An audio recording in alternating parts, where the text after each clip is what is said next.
ଯେତେବେଳେ ନୀରବତା ଶକ୍ତି ପାଲଟିଲା। ସକାଳୁ ବର୍ଷା ହେଉଥିଲା। ଅବିଗେଲ ବସ୍ ଷ୍ଟପ୍ରେ ଚୁପଚାପ ଠିଆ ହୋଇଥିଲେ। ନିଜ ବ୍ୟାଗକୁ ଦୁଇ ହାତରେ ଜାବୁଡ଼ି ଧରିଥିଲେ। ତାଙ୍କ ହୃଦୟ ଆକାଶର ମେଘ ଅପେକ୍ଷା ଅଧିକ ଭାରୀ ଲାଗୁଥିଲା। କାମ କ୍ଷେତ୍ରରେ ତାଙ୍କ ସଚ୍ଚୋଟତା ଉପରେ ପ୍ରଶ୍ନ ଉଠାଇ ଯାଇଥିଲା। ସେ ଯୁଆଡ଼େ ଚାହୁଁଥିଲେ ତାଙ୍କୁ ଲାଗୁଥିଲା ଯେମିତି କେହି ତାଙ୍କୁ ଏକ କୋଣକୁ ଠେଲି ଦେଉଛି, ଯେଉଁଠୁ ବାହାରିବା କୌଣସି ବାଟ ନାହିଁ। ଅବିଗେଲ ମନେ ମନେ ସବୁ କଥାକୁ ଦୋହରାଉଥିଲେ। ଭାବୁଥିଲେ ତାଙ୍କୁ କ'ଣ କହିବାର ଥିଲା। ସେ କିପରି ଏବେ ବି ସବୁକିଛି ବୁଝାଇ ପାରିବେ। ନୀରବ ରହିବା ଅନ୍ୟାୟ ଭଳି ଲାଗୁଥିଲା।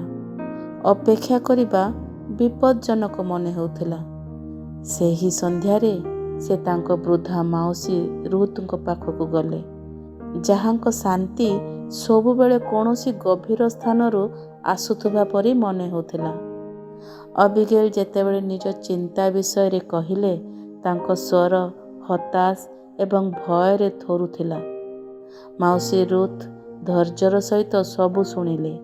ତାପରେ ଧୀରେ କରି ଅବିଗେଲଙ୍କ ହାତ ଧରି କହିଲେ, ଅବିଗେଲ, ତୁମର ମନେ ଅଛି କି ଈଶ୍ୱର ନିଜ ଲୋକମାନଙ୍କୁ କ'ଣ କହିଥିଲେ ଯେତେବେଳେ ସେମାନେ ସମୁଦ୍ର ଏବଂ ଶତ୍ରୁମାନଙ୍କ ମଧ୍ୟରେ ଫସି ରହିଥିଲେ?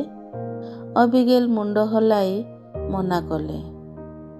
ମାଉସୀ ରୁଥ୍ ଧୀରେ ହସିଲେ ଏବଂ ସେହି ଶବ୍ଦଗୁଡ଼ିକୁ ଧୀରେ ଧୀରେ କହିଲେ, ଯେମିତି ସେଗୁଡ଼ିକୁ ଅବିଗେଲଙ୍କ ହୃଦୟରେ ସ୍ଥାପନ କରୁଛନ୍ତି। ପ୍ରଭୁ ତୁମ ପାଇଁ ଯୁଦ୍ଧ କରିବେ। ତୁମକୁ କେବଳ ସ୍ଥିର ରହିବାକୁ ହେବ। ଅବିଗେଲ ଚୁପଚାପ ବସିଲେ। ଶବ୍ଦଗୁଡ଼ିକ ଅଜବ ଲାଗୁଥିଲା, ପ୍ରାୟ ଅସମ୍ଭବ। ସ୍ଥିର ରହିବି ଯେତେବେଳେ ସବୁକିଛି ଏତେ ଜରୁରୀ ଲାଗୁଥିଲା। ତାଙ୍କ ଆଖିରେ ସନ୍ଦେହ ଦେଖି ମାଉସୀ ରୁଥ୍ କହିଲେ, ଇସ୍ରାଏଲମାନଙ୍କ ପାଖରେ ଯିବାକୁ କୌଣସି ସ୍ଥାନ ନଥିଲା। ଈଶ୍ୱର ସେମାନଙ୍କୁ ଯୁଦ୍ଧ କରିବାକୁ କିମ୍ବା ନିଜକୁ ରକ୍ଷା କରିବାକୁ କହିନଥିଲେ। ସେ କେବଳ ତାଙ୍କ ଉପରେ ଭରସା କରିବାକୁ କହିଥିଲେ। ସେହି ରାତିରେ ଅବିଗେଲ ଅଲଗା ଭାବରେ ପ୍ରାର୍ଥନା କଲେ, ପ୍ରଭୁ, ମୁଁ ଜାଣିନାହିଁ ଏହି ଯୁଦ୍ଧ କିପରି ଲଢ଼ିବାକୁ ହେବ।